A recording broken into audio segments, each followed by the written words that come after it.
Top départ pour le Salcantay Trek. On est en pleine forme. Après notre soirée du 22 décembre, on est toujours dans le dur. On a enchaîné double nuit à lever à 4h. Donc voilà, on a hâte d'être ce soir, se faire notre petite popote et faire une bonne nuit. Voilà, on est au village de Sorey Pampa. Malheureusement, c'est bouché de chez bouché. On a posé les sacs pour aller au lac là-haut. Et derrière, on va passer le col pour dormir derrière. Voilà, on a mis 1h15 pour faire 6,5 km, donc on est vraiment en forme en fait.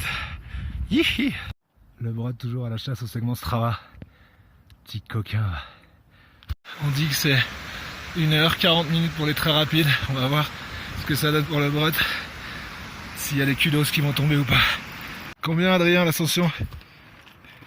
25 minutes, je crois. Ah là là là là, les kudos qui tombent. 30 minutes pour moi. Ah là là, ça tombe.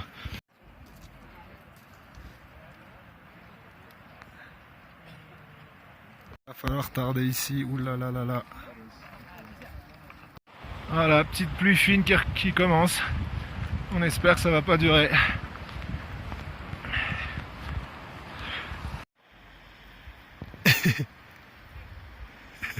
Et voilà, le Salcantay, 6271 mètres, un monstre.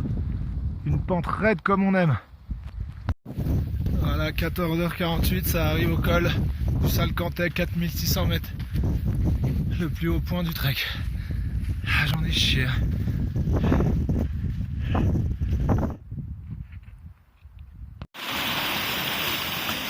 Voilà où on vient de poser la tente.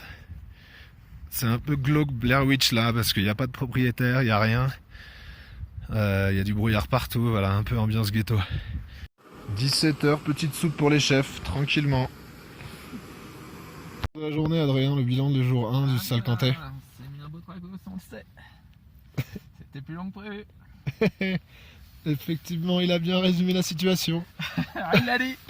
On partait pour une balade et on s'est mis 22 km, 1300 des plus, 1200 des moins, allègrement, en 6 heures d'effort environ. Et avec là... des passages à 4006, on n'oublie pas de le dire. Ah oui, effectivement. Et là, on dort à 3006, c'est ça, à 3008. Voilà, la bonne nuit, il est 18h30. Voilà, Ça fait chier. on est en train de faire les sacs parce qu'on entend un orage arriver, on se chie dessus, putain. Ça nous rappelle une expérience, une fameuse vague qui nous a emporté un camp. Donc on se prépare à tout là. Putain, on fait chier, on rêve de dormir quoi.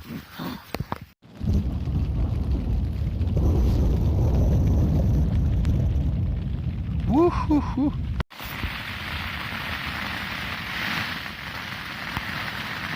Là où on s'installe pour dormir. Faire des chiottes, putain, on vient de se barrer de notre tente en furie parce qu'on a vécu le pire orage de notre vie, 1h45. Mais d'une terreur, on a prié, on ne parlait plus. J'ai cru en Dieu là. Oh là là. Vraiment, on a eu peur les gars. Donc on espère pouvoir dormir enfin, on n'en peut plus. Voilà, réveil dans les chiottes. Après une nuit gelée parce que le carrelage est complètement gelé, putain. On espère démarrer la journée mieux que ça. Oh l'enfer. On quitte le camp de la première nuit terrorisante. Terrorisante. Voilà.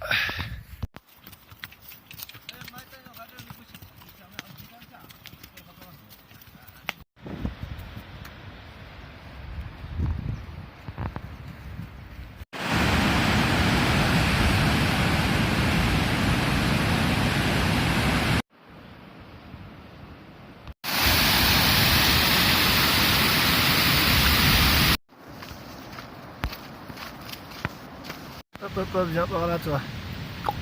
Le luxe d'être en autonomie, ça déclenche le café en pause déjeuner. C'est Yamakarako? Si?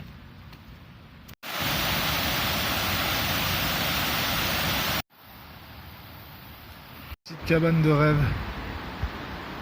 Au calme. Allez, on dégage les filles. C'est de la poule de combat.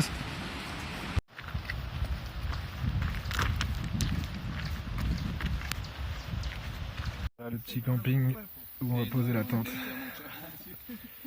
On va se foutre ici, c'est un super matelas naturel. Petite tente, on a mis une surbâche dessus, comme ça on sera bien s'il pleut. Mais voilà, on est entouré de petites poupoules, de chats, de tout ce qu'il faut. Un petit monsieur qui s'amuse au bout.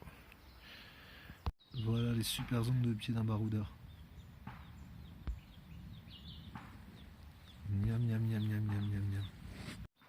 Et ouais, ça baroude, ça baroude. Le petit oiseau est sorti. Adrien fait son propre café pour ce matin. Ouais. L'arbre à café. On a le café cuit ici. Là le café comment il sort. Et ça c'est quand c'est mûr.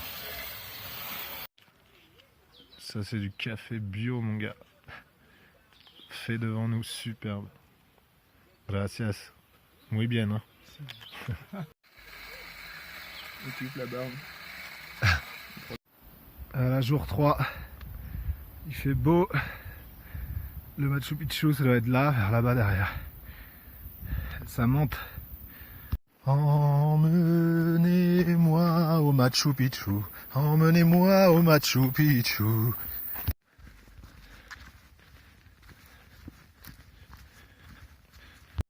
Et voilà le Machu Picchu en ligne de mire avec le village d'hydroélectrique en bas. 16 bornes pour Aguascalientes. Et puis demain matin on est là-haut.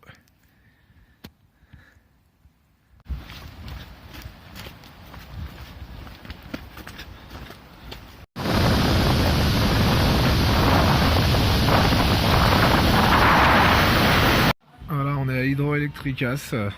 C'est simplement des rails et des restos. C'est l'arrivée du Machu Picchu, donc c'est là où on prend les bus demain, mais on va devoir se taper tout le trajet vers les rails jusqu'à Aguascalientes pour ensuite monter demain et revenir ici. Super.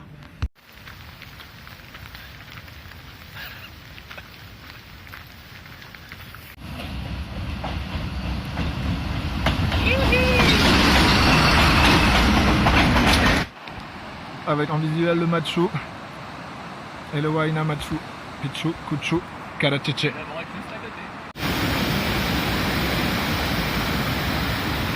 Voilà, je prends en vidéo ce monsieur parce qu'il vient de se passer quelque chose d'assez incroyable pour moi et le Brut. Un grand coup de chance, merci. Ça part pour l'ascension. Il est 5 h, on essaye d'y être d'ici 3/4 d'heure. Donc voilà, c'est un chemin en mode marche. Donc pour bourriner c'est pas mal. Mais ça demande de l'énergie. Est-ce qu'on va prendre le segment? Est-ce qu'on va avoir le droit au fleuve de Kudros? La suite dans le prochain épisode. Il y a beaucoup de monde. Mais aujourd'hui j'ai décidé de la jouer en mode comme si c'était une course quoi.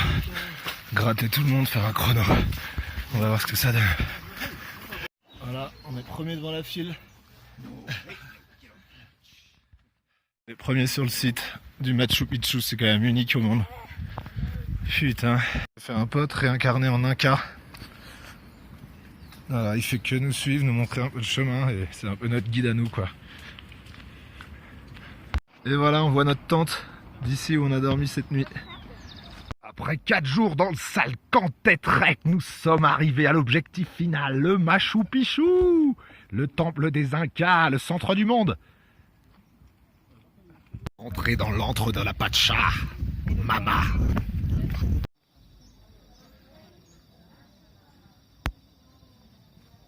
Ces pierres sont parfaitement alignées. La science se demande encore comment faisait-il. Je ne comprends pas, rien.